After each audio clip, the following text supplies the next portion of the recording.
Running economy, running efficiency. You've probably heard this term before. I want to break it down and use an analogy that I've used before, but I went a little bit deeper, and I'm hoping that you can use this concept and apply this into everything that you do. Hopefully it's relatable, and hopefully I can successfully get the point across. So what's the zoom out analogy? You're paying off a mortgage. You have a payment. You owe money. You're expending money. That's your form of payment. Each time you pay, there's a percent that goes towards the principal, goes towards actually reducing how much you owe. And then there's a percentage of that that goes towards the interest. Running is about moving forward.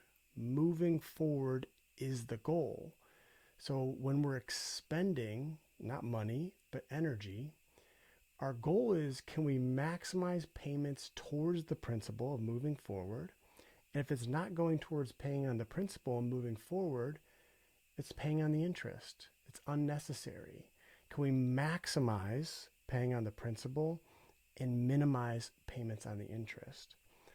Let's zoom in this a little bit closer. Let's dissect running into one individual step, translating body forward, one foot to the next. The payment. The payment is the muscles. This is where the energy is exerted.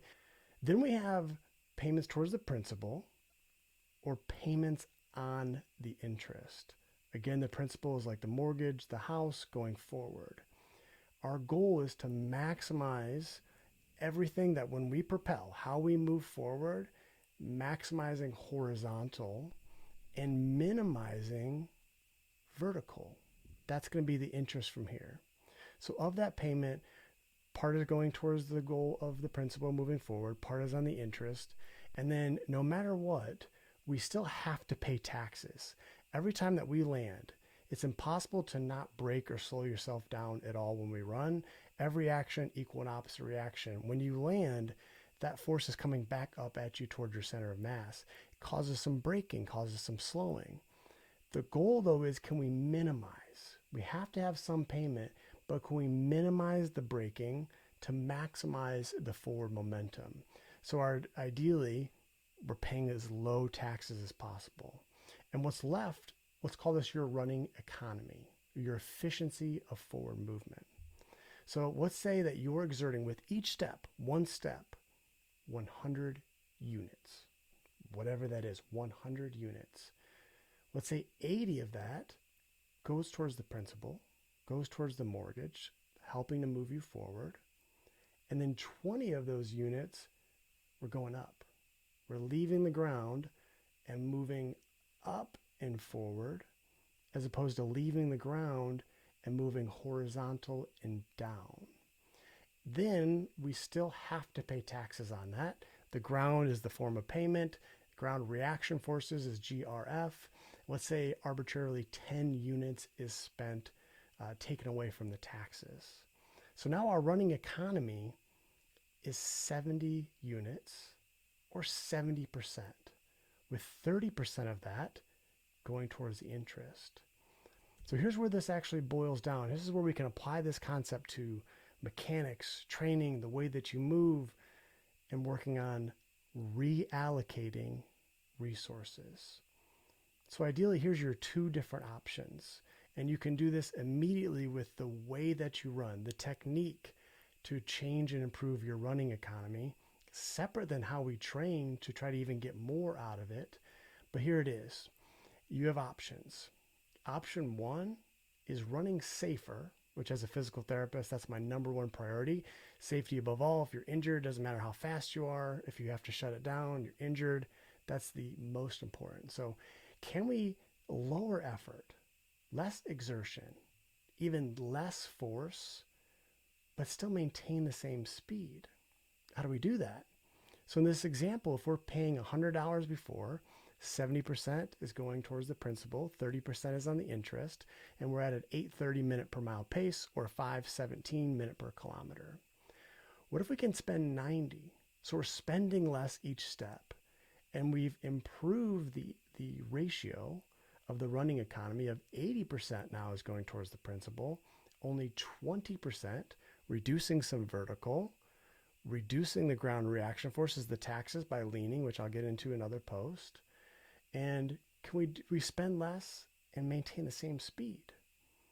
Ideally, if we can not sacrifice speed at all, but do less work, less exertion, less forces, our chances of overuse or too much too soon gets better.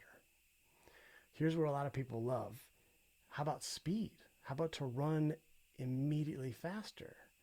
We can exert the same effort, still spending $100 before 70 going towards the principal, 30 going towards the interest, that 8:30 minute per mile, or 5:17 minutes per kilometer. Or what if we can spend still 100, but now we're reallocating resources to 80% going towards the principal and only 20% going towards the interest. Now we're at an 8-minute per mile clip or pace, or a 5-minute per kilometer. So this is what it's all about. No matter what, it's impossible to have 100% efficiency, but the goal being, can we maximize payments on the principal, moving forward, minimizing vertical, minimize the taxes, the ground reaction forces, and how do we do that? The first one, paying more on the principal, push with the tush, using the glutes, using the hips to, when leaving the ground, pushing the ground purely backwards, not down and backwards, but backwards. The resultant movement is going forward. That's that paddle analogy. Paddle in the water, push water back, move forward. That's how we can maximize payments on the principal. And then how do we minimize the taxes? That's where it's all about the lean. Where is your center of mass? Where is your body weight? Hinging at the ankle, the hankle, shifting your center of mass forward within your base support, keeping it constantly there. We approximate, we bring where you land and where your center of mass is closer together, and we'll maximize for momentum and minimize braking. Push with a tush, lean forward, hinging at the ankles, the hankle, to run smarter, safer, and faster. Hope this helps. I'll have other content related to this going on in the future, and hopefully use this framework if it's helpful, which I hope it was. Thanks for being here.